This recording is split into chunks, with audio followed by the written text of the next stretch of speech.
there's an awful lot about Thailand this week, which is good because I'm quite good on Thailand. First of all, I don't know who this is from, but it says, "Hi, Carol, I want to go to Thailand for a week. Is it worth it for 1 week? My partner needs convincing." I said, "Well, Carol goes for a week. She has even been for a weekend." "Who's Carol?" he said. "Blimey, the man ain't lived." Love the show. An answer to that question, is Thailand worth it for a week? Yes, definitely. I have been for a weekend many times. And the thing is, the only bit of advice I would give you is you must take a direct flight. So airlines that go direct to Thailand, Bangkok, Thai Airways, Eva Air, right, that's Taiwanese owned, Qantas, go direct, British Airways, go direct. Okay, there's 4 airlines that go direct. So if you can get a cheap flight with one of those, then that's what I would do. Okay, and on again from Pearl and Bob. "Carol just wants to thank you for your recommendation of the Labua Hotel in Bangkok. It's amazing, especially the Breeze restaurant where you walk through space on a glass bridge to reach your table on the 52nd floor. Do you know, I can't wait. I'm going again in May, and I cannot wait." In fact, there's quite a few emails about that hotel. And I have recommended it to a hell of a lot of people, and only because, not because I get anything out of it. I've never even had a discount, so, you know, I'm not doing it for any financial gain. But I get a lot of emails from people who are not disappointed by it. And people always want to know, what's that hotel you talk about in Bangkok? And the reason I like it is because it's so brilliantly run. It's so efficient. The people are lovely. You don't have to check in at the desk. They go to your room and check you in. And the best thing about it, well, the one thing used to put me off, the Labua, and it's spelled Lebua, Lebua, Labua at State Tower. That's where it is. The one thing used to put me off was that they used to lock up the balconies. And I don't know, for some sort of health and safety reason, you weren't allowed to go on the balcony, which I thought was just a bit annoying, really, because it's a beautiful view. Especially if you get a riverside, river view room, even if you're looking at the city, it's fantastic. But to go on the balcony, it's just so special. And the number of times I've been there and tried to pick the lock so we could get out onto the balcony. Well, now they've opened up the balconies. You have to sign your life away when you check in, and they say, "Would you like to open the balcony?" If so, they give you like a big document, and you have to sign it to say, "Yes, I take responsibility, and I won't sue you if I fall over the edge into the river." Here's another one. This is from Pam. She says, "Carol, January 2009 marks our 35th wedding anniversary, and to celebrate, we would like to go to Thailand. We will only have about 14 to 17 days and would like to see some of the country, but without moving on every 3 days. Perhaps just 2 or 3 locations, one of which we would like to be by a beach. What sort of jabs do you need, and are malaria tablets required? What would be the best time to book, last minute or well in advance?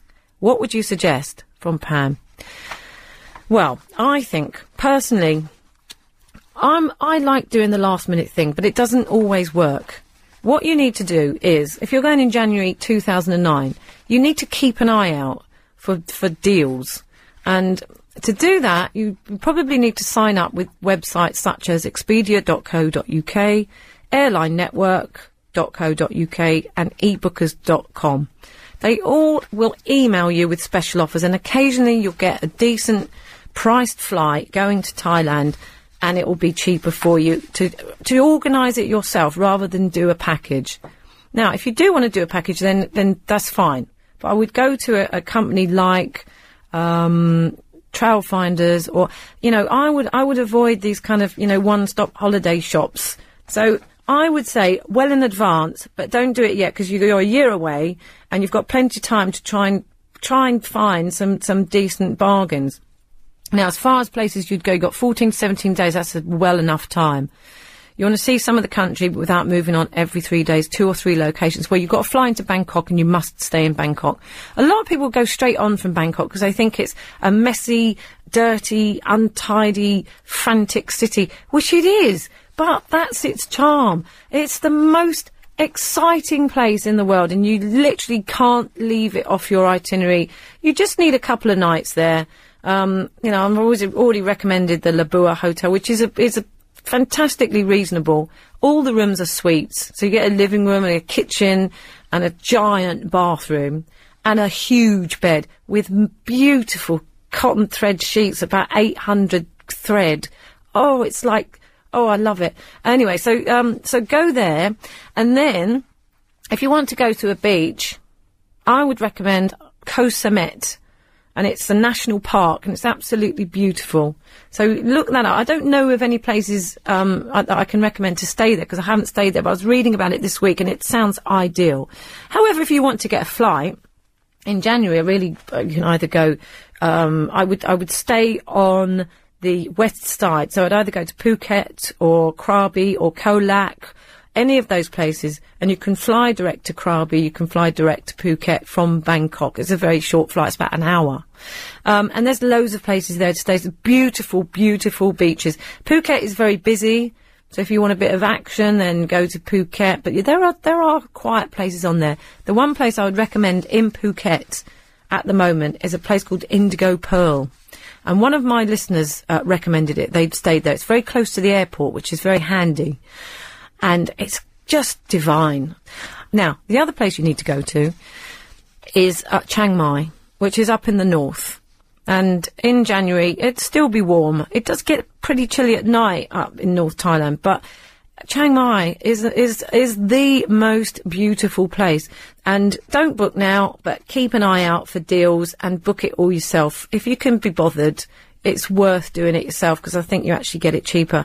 And as for jabs and malaria tablets, I wouldn't bother with malaria tablets, but it's dangerous for me to say that, because if you go there and get malaria, then I'm responsible. But I don't think you will. You'd only get malaria if you're going right up into the far north of Thailand in the highlands.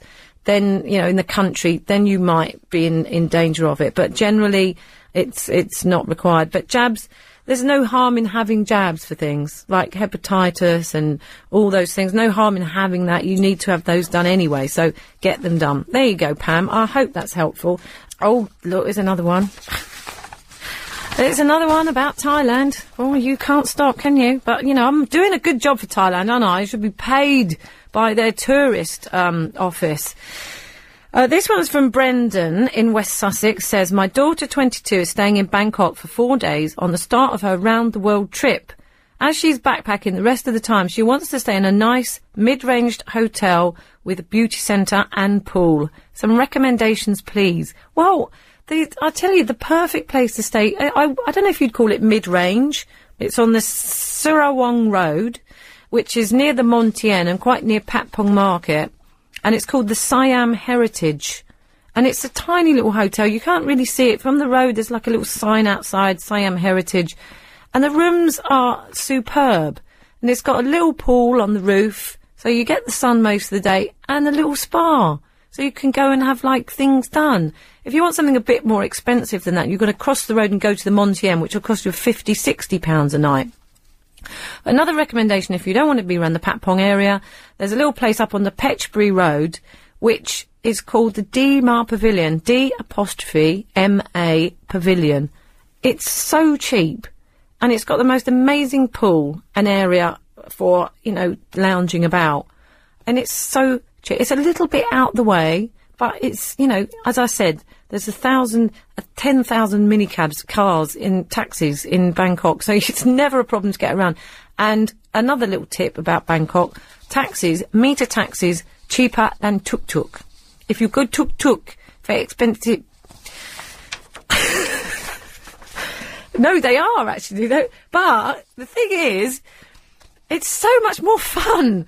Do you know what? The thing is, with the tuk-tuks, if you ever go to Bangkok, you've got to get in a tuk-tuk, especially late at night, especially in the rain.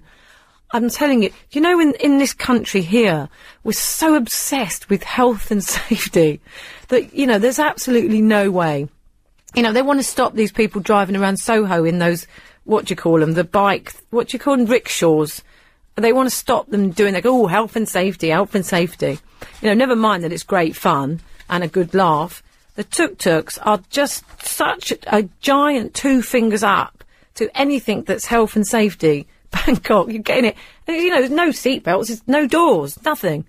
And you're open to the elements, and you're driving, he's going round corners, and it's the funniest thing ever.